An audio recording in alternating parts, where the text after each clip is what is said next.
The first point I want to raise is I don't see drones as a game-changing technology in the history of military technology and warfare. The rifle was a game-changing technology. The airplane was.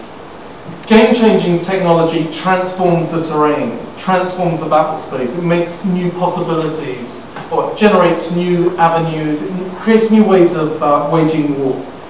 Drones intensify certain trends in modern warfare. War at a distance, extrajudicial killing, enhanced surveillance, but it's not yet a game changer. But it might become one, and I'll come back to that in the end. Secondly, technology is not necessarily good or bad, it's all about how it is used. And drones are undoubtedly going to evolve in the 21st century, probably micro drones, very small drones that are going to be used for surveillance and maybe killing, and probably drones we can't even imagine. Yeah? But it won't all be bad and negative. There's interesting possibilities for disaster management, things we've seen in parts of Japan, and maybe even interesting possibilities for more kind of humane and peaceful solutions in conflict zones. But this debate is about the use of drones in the war on terror. And here I think we have to think about the use of drones as an element in a foreign policy that has been misguided from the very beginning. And I tend to agree with the realists of foreign policy like John Mearsheimer and Stephen Walt, who in the early stages of the war made it very clear that they felt these were unnecessary wars, and this was a kind of misguided direction that US foreign policy was taking. And the thing about Mearsheimer and Walt, they're not the kind of Democrat, peace-loving, tree-huggers. Yeah? These guys are the kind of Republican, very conservative thinkers in US foreign policy. And in the history of American foreign policy, there's always been these realists who've kind of departed from the status quo and challenged the foreign policy of the day. In Vietnam, you had Hans Morgenthau, very famous realist, who went against the foreign policy in Vietnam. For me, this war, this set of unnecessary wars, was a geopolitical solution to a 21st century problem, the problem of a kind of complex, interconnected network society. Yeah? There was a play on the war on terror about academia in particular, and I saw this play in New York, and the actor Bill Nye played this character who said a very good thing about George Bush. I knew who the surgeon would be, so I had a fair idea of what the operation would look like. Yeah? And I think that is kind of how I see this war on terror. It was the wrong medicine for the disease. Now, it's too early to tell, how effective drones have been in this conflict. It's very uncertain at the moment. Maybe it will transform the war on terror in a very positive way. Maybe we're going to see increasingly responsible use of drones. But I would suggest that if they are contributing to a flawed strategy, then the question of effectiveness is a moot point. And I doubt they're going to achieve much except alienate people in the regions of Pakistan and Afghanistan where they're being used. One of the lessons throughout the history of warfare, but in particular in the 21st century, is this question of blowback, about what we do overseas coming back to haunt us. I mean, there is a sense that drones are a very kind of easy way of conducting a war in places like Afghanistan and Pakistan. But if you think about the speech that the killer, or one of the killers of Lee Rigby, gave on a mobile phone this summer, it's all about this point that people in the West are not seeing the brutal reality that we see in other parts of the world. Yeah? And so someone can be in this country and reacting against foreign policy in distant territories. And so one of the lessons of the last 10 years has been about the impact on our soft power of these kind of events in distant territories. And at the moment, it's certainly proving to be very negative. in terms of what this use of drones is doing in terms of America's image to the rest of the world. And of course, just because more and more people are troubled doesn't mean that a policy is wrong or flawed. But I guess my final point is that the US might want to use some of that traditional American realist caution about what it's doing in places like Pakistan, Afghanistan. One of the disturbing possibilities on the horizon in terms of security technology and foreign policy is the normalization of drone war.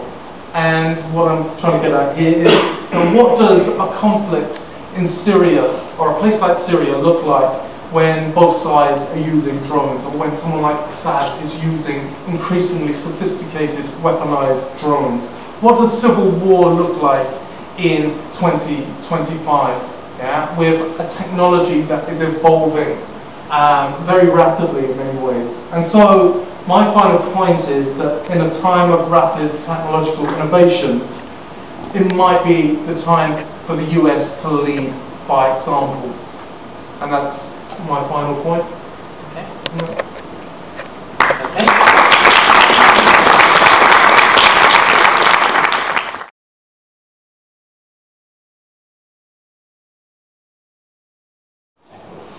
What I'd like to talk to you about today is three things.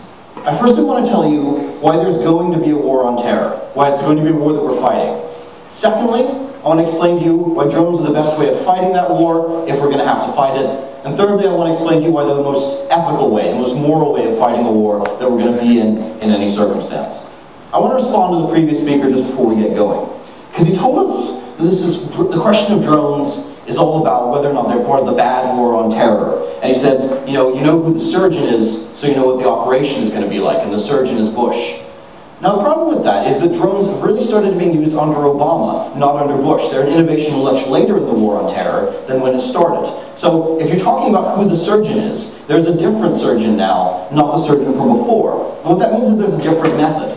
It's worth bearing in mind we started the war on terror a long time before we had drone strikes. And if we were to fight the war on terror without drone strikes, it would just mean using another method that is worse on all the metrics that you want to talk about. That's important. Secondly, we were told by the previous speaker that with evolving technology, it should mean that we should abstain from it. We shouldn't use technology when there's new stuff coming in, when there's new military technology, because it could be scary, because bad people could have it. It's probably worth noting that bad regimes and bad people will always want new military technology. Assad will always want drones, whether or not the United States has them, because it's useful for him to have them. China will always want them. Russia will always want them. It makes no sense for the United States to put itself at a disadvantage if you think the US is in any way preferable to China or Syria or Russia. So those are important things to remember. So firstly, why stopping the war isn't really an option. Because it's important to remember, we're not really fighting terrorists when we talk about the war on terror. At least that's not the full scope of it. What we're really talking about is more of a global insurgency, which has aims. Its aims are to carry out attacks. Its aims are to overthrow governments, and its aims are to control swathes of territory. And that's important, because they're not just reacting to our current policies. Terrorism and the global insurgency doesn't just exist because of the war on terror, and if we stopped fighting the war on terror tomorrow, they wouldn't go away. Right, it's important. So, I'm going to switch this on. Can everyone hear me? I'm going to speak like this because I couldn't hear that before. Okay, so the problem is, if we were to decide we're going to walk away from the war on terror tomorrow and stop fighting it, this would be bad. Because this would mean abandoning our allies in a lot of instances. It would mean abandoning things like the Pakistani government, like the Israeli government, like the Egyptian government, no matter who's in power, because the insurgents oppose both of them, whether it's the Muslim Brotherhood or the military government, and it means abandoning the Saudi government. It also means abandoning our interests in the region. It means abandoning trade. It means abandoning oil production. All those things that we need to run a Western society. And it also means abandoning our values in this region, right? It's worth bearing in mind that a lot of the people we're fighting are people who really like carrying out atrocities, like shooting schoolgirls in the head because they think women should have an education. That's the kind of thing that our opponents do. That's the kind of thing that the Pakistani Taliban did when they took over the Swat Valley a few years ago. These are real atrocities, and that's a problem. If we were to partially walk away from the war on terror, it would still mean allowing the terrorists and the insurgents to export attacks back to our country. That would have been bad as well. And we think even if we were to decide to stop fighting the war on terror as the West tomorrow, and just to leave the people in the region to do it, there would still be a war. Because the Pakistani government has reasons to fight the Pakistani Taliban, because they don't want them to rule their country. The Afghan government has reasons to fight the Afghan Taliban, because they don't want them to rule their country. The Saudi government does not want to be replaced by Al-Qaeda in the Arabian Peninsula and have all its princes shot in the back of the head. The Kenyan and Ethiopian governments don't want to see Al-Shabaab ruling Somalia and exporting terrorism to their countries like they did in the Westgate Mall. All this means that there is still going to be a war. So what this debate is about is not whether or not there should be a global war on terror, because you might as well have a debate about whether or not you want there to be gravity. When it comes to debates on drones, we are talking about the best way to fight a conflict that is going to seek us out and happen either way. So, this is drones are the best way to do this. Why drones are the most effective way to fight this war? Because it's worth bearing in mind, when you talk about drone strikes, you have to compare them to the alternative. The alternatives are manned aircraft, cruise missiles, troops on the ground, and special forces. All of those are less desirable than drones, because drones can do things like fly at lower altitudes, which we can't put planes at, which means they can see more.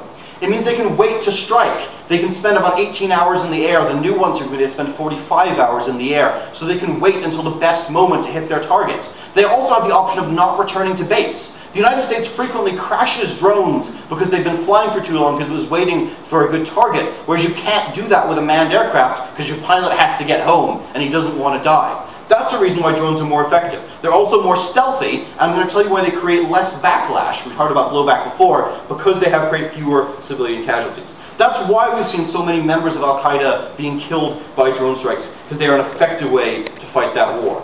So why drones are the most ethical way to fight the war on terror when it's going to be happening anyway? This is for two reasons, but the first most important reason is drone strikes kill fewer civilians when they attack than any of the other things I talked about, because it's a comparative.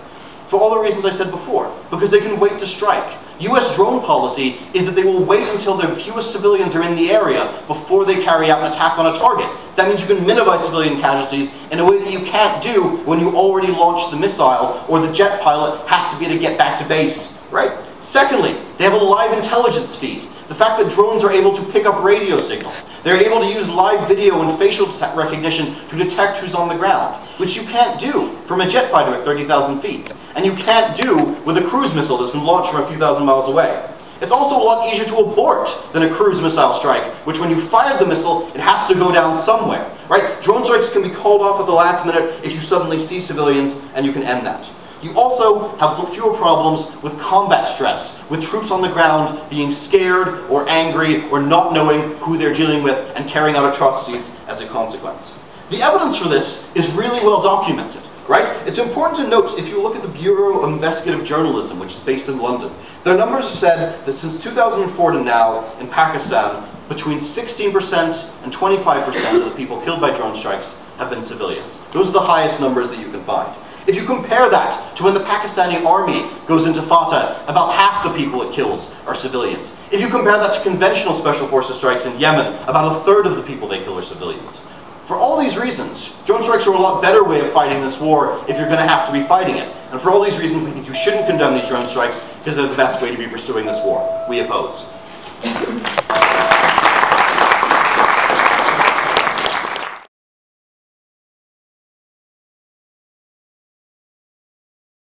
Very much. I just want to cast our minds back to 2009 when one of the first drone attacks occurred in Pakistan.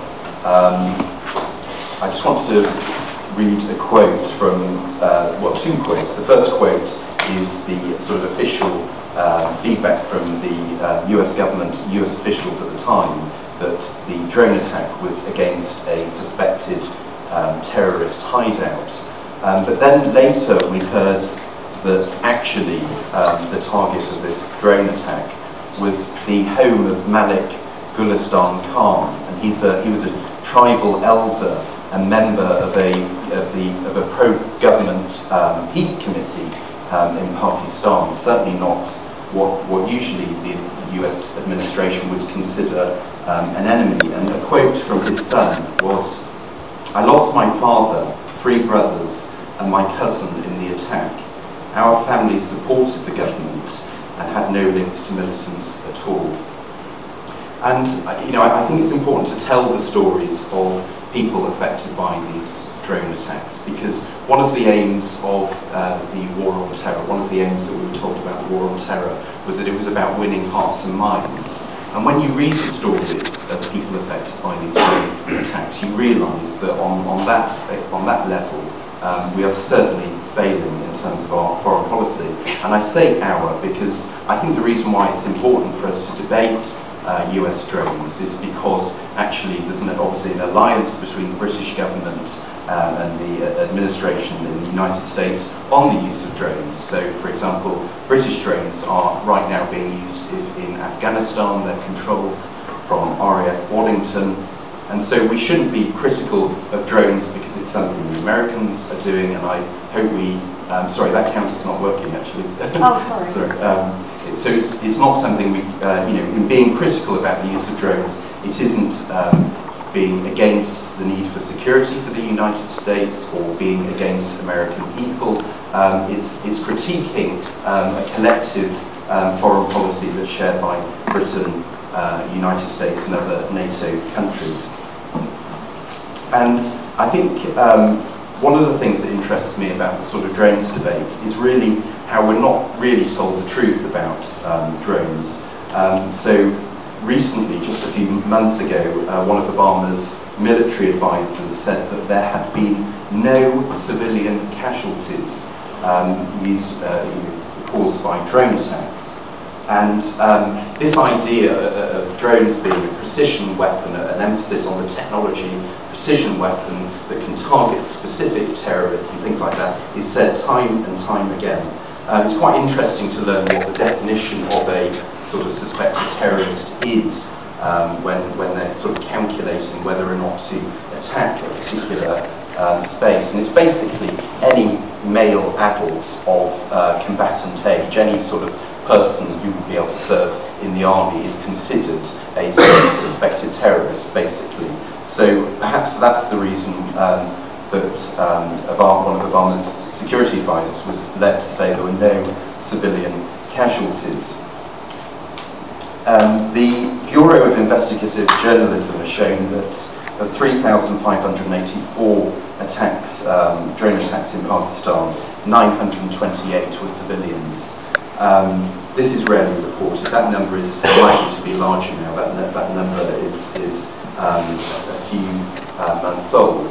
And like our other speakers, I think you can't detach the technology of drones from the policy of war on terror and our foreign policy. So one of my concerns, as someone who is critical of the war on terror, is that drones, the interest in drones by the British government and the United States is led really because there's recognition that the war on terror has become incredibly unpopular. Just a few months ago, there was a British poll which showed that 78% of British population were opposed to a new military intervention in the Middle East. They were talking about Syria.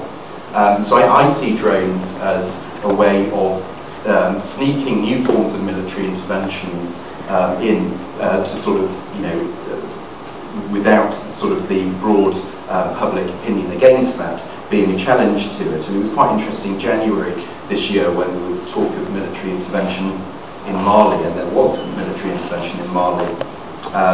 The British Defence Secretary Philip Hammond said in Parliament that there'd been an invitation for British drones to be used in Mali, but the only reason that British drones wouldn't be used in Mali was because they were too busy in Afghanistan. And that worries me because it was basically saying we don't need to have a debate about whether or not it's right to intervene in Mali.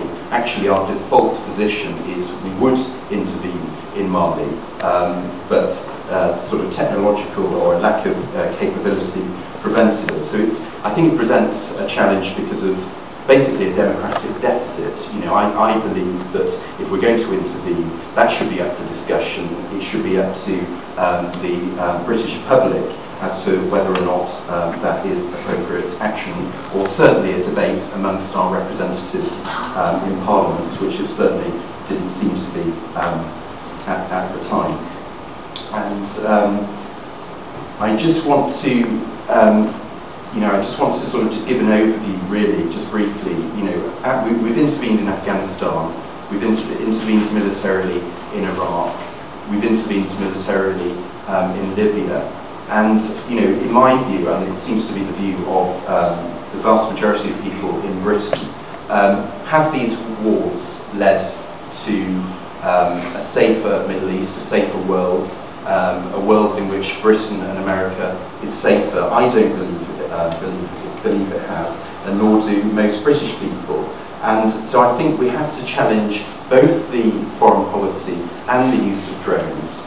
And I think it might be useful on a pragmatic level, if we're concerned about the direction of our policy, to really challenge the use of drones to curtail this force that seems to be this ongoing war on terror. So I really do invite you all to support the motion. Just finally, I want to end on a story about an American citizen, a man from the United States who went back home to Yemen. Yeah, maybe I started that story too late, but basically an American citizen ended up being killed in Yemen under, on an order from Obama, and I see this as a really sort of negative turn of the war on terror. Thank you.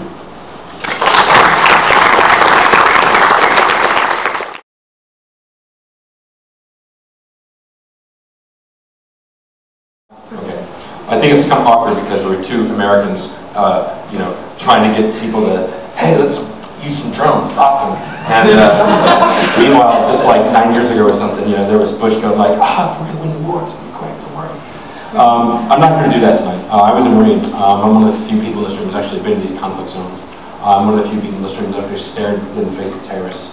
And I've spent the majority of my adult life criticizing the war. I've taken great personal sacrifice to recognize that the foreign policy of the United States has not been productive. It has not done anything that either one of the presidents have set to go. So I'm not here to adjudicate the morality of the war on terror. What I'm trying to get people in this room to do is to open up your mind, to use some incredulity here, to use your brains and think about some things. I'm very disappointed with the opposition, or the people arguing for the motion, because I feel like it was, number one, completely unsophisticated, but also very little practical experience. So I'm going to try to do the job at the end to give you some actual critiques that you should think about. First things first, I would like you to know that there is a very real threat. There is a very real threat in these contested zones, and this very real threat is posed by real people. And I'll give you an example. These people, when I mean these armed militants, are running through the streets of Pakistan, of Iraq, of Syria, of Yemen, and they aren't interested in things that you and me are interested in. They're not interested in education, they're not interested in the rule of law, they're not even interested in religion. They're interested in control, they're interested in power. And because these conflict zones suffer, the governments of these conflict zones suffer from an incapacity to deal with this threat, they've farmed out much of the job to other states. And just to give you a little background, starting Pakistan, we deal with Pakistan here. The history of Pakistan is very complicated, but in 1947, Jinnah made a deal with the tribes, and so basically said, this is a long time with the Kashmir War, basically said, we're going to let you guys do your thing, as long as we don't come in your neck of the woods, just do your thing, don't fight us. Tribes said, no problem. And basically up until 2002, that's exactly what happened. When the United States went into Afghanistan in 2001 to go after Osama bin Laden, what occurred was Al-Qaeda and foreign militants left Afghanistan, went into the tribal areas of Pakistan, and the Pakistani government called the bluff. Pakistani military went into the tribal areas and ended up displacing 4 million Pakistanis. 4 million Pakistanis were displaced because of the military action that took place to go after armed militants that, again, were extremists, that were not real Pakistanis, they weren't real Muslims, they weren't in real anything, these were evil, evil people. But the alternative to drones is troops on the ground to go after these people. And you think, oh, maybe if we just leave them alone, it won't be that big of a deal. I've just a couple ideas here. Lashkar-e-Taiba is a militant organization of roughly about 100,000 people. Lashkar-e-Taiba's done several militant attacks, the Mumbai attacks, they were linked to Al-Qaeda, they're still trying to overthrow the government. And by the way, We have real proof. We have not like fairy tale proof, but real proof that in the last 10 years, Lashkar-e-Taiba, the Pakistani Taliban, and Al-Qaeda have made 10 severe attempts to penetrate the government to get their hands on nuclear weapons, because they want to penetrate and manipulate the world. This is not made up data. You can look it up. You can Google, it works. I promise. So these threats are real, people. Lashkar-e-Junghi is rolling through the streets of Pakistan, cutting people's fingers off for smoking. Going up, Lashkar-e-Junghi is a Sunni militia group that's targeting Shias and Christians. So ordinary civilians that are just being affected because there's basically gangs. But on top of that, you also have massive criminality. The Haqqani network is in charge of something like 70% of the world's opium trade. Okay? And the Pakistani government can't deal with all the security concerns because of a long history of politics. Should that be addressed? Yes. But here's the deal. If you don't deal with these threats, if you don't deal with these people, they will cause more problems than the state can do. And the adverse effect in the case of Pakistan is a country that's the size of Afghanistan and Iraq put together, about 130 million people, about 100 nuclear weapons, on the border with India. It's a big security problem. What do drones do? Drones can go into these areas and they can eliminate the senior bomb makers, they can eliminate the leaders of these organizations, the mobilizers, if you will. Is there a consequence to that? Sure. But the alternative is sending in troops on the ground and displacing 4 million people, which has had devastating effects to this day. I'm running short on time. I'm going to try to speed up. I'm going to try to speed this up a little bit. We know from the Abbottabad papers that were captured in bin Laden's compound, the drones are working. The militant organizations are they're not as successful as they used to be. They're not able to manipulate society. They're not as successful as they were. They are working. The drones are killing bad guys. They are killing civilians too. That happens in war. If you look at the bombings that occurred in World War II, there's a whole lot less people dying now than there were then. Now I just want to, in the last minute and 40 seconds here, just try to deal with the critics. People say, oh, it's too much secrecy, we don't know what's going on. Actually, we do know what's going on.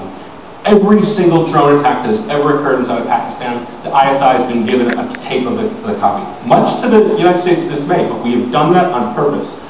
Not only that, but there's this, oh, the Pakistani government has protested, they don't want you there. Okay, the Pakistani government is true, they are protesting it, but you have to understand the difference between the Pakistani government protesting it in the media and then inside doors wanting it. The reason that this occurs is because the ISI, which is the intelligence organization, runs a media wing that manipulates the media so that they can run a propaganda war. They can benefit from the drone strikes and killing militants that are harming the state, but they also cannot suffer the political consequences. Every government in the history of the Westphalian state does this. Every government does this. The United States does it, Russia, Britain does it, everybody does this. They run a duality game. That is what's going on. The Pakistani state wants these drone strikes, that's why they're happening. And just another one, just so you know, earlier this year, the United States built a massive drone base about 45 miles north of Peshawar. You think that somehow we did that on accident? No, that was done because the Pakistanis want it. The government wants it. Sad but true. Because people know that these militants have to be dealt with. It's like rapists, it's like child molesters, it's like those that cheat on tests. Duh. Lastly, I'm just going to put this in perspective. The side argument for the motion tonight does not have an alternative. And the reason they don't have an alternative is because there's not enough. We have explored for the last 10 years, we've explored options to deal with militants. And it's just a shitty game. Soft power doesn't work with these individuals. Yes, we would prefer policing. Yes, we would like courts of law. We would like these sorts of things. But the Pakistani constitution does not go into the tribal areas as well as the Yemeni government. That's why these things are occurring. I've gone way over my time. Thank you.